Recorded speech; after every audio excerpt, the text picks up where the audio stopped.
ఈరోజు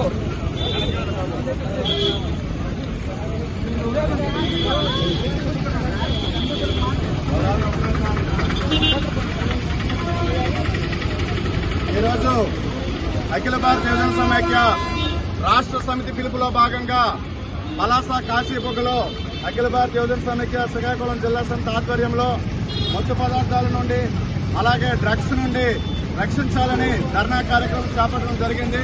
మరి దాని ప్రాముఖ్యమైన ఉద్దేశం ఏమిటంటే జిల్లా వ్యాప్తంగా జరుగుతున్న గంజాయి డ్రగ్స్ వ్యాపారాన్ని అడ్డుకట్ట వేయాలనేసి ఈరోజు జిల్లాలో ఉన్న ఉన్నతాధికారులకి అలాగే జిల్లాలో ఉన్న పోలీసు అధికారులకు విన్నవిస్తూ ఉన్నాం. పలాస కేంద్రంగా ఈరోజు రైల్వే స్టేషన్ వద్ద రైల్వే స్టేషన్ నుంచి పలాస కేంద్రంగా గంజాయి తరలిపోతూ ఉంది.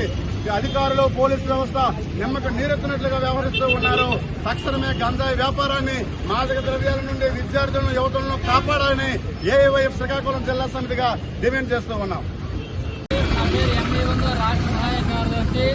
ఈ భారతదేశంలో యువత చాలా ఎక్కువగా ఉన్నది. దానికి సంబంధించి ఈరోజు దేశవ్యాప్తంగానూ అదానీ అంబానానికి కోర్టులు అప్పచెప్పి ఈరోజు డ్రగ్స్, కొకైన్, హెరాయిన్ లాంటి మత్తు పదార్థాలు ఎక్స్పోర్ట్ చేసుకుని ఈరోజు అదానీ అంబానీ వారు కోట్ల రూపాయలు సంపాదిస్తున్నారు.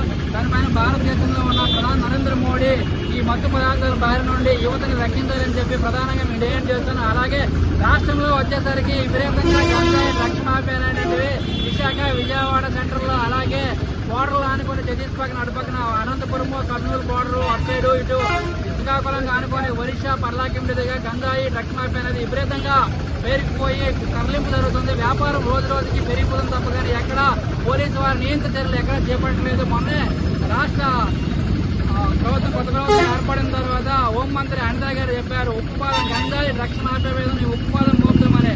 వాళ్ళ అనకాపల్లి జిల్లాలో 9 సంవత్సరాల అమ్మాయి పైన మానవంతం చేసి రేపు చేసిన ఇప్పటి వరకు ఆ కేసుని ఛేదించలేని పోలీసులు తక్షణమే కేసు ఛేదించాలని చెప్పి ఏ వైపుగా మేము డిమాండ్ చేస్తున్నాం.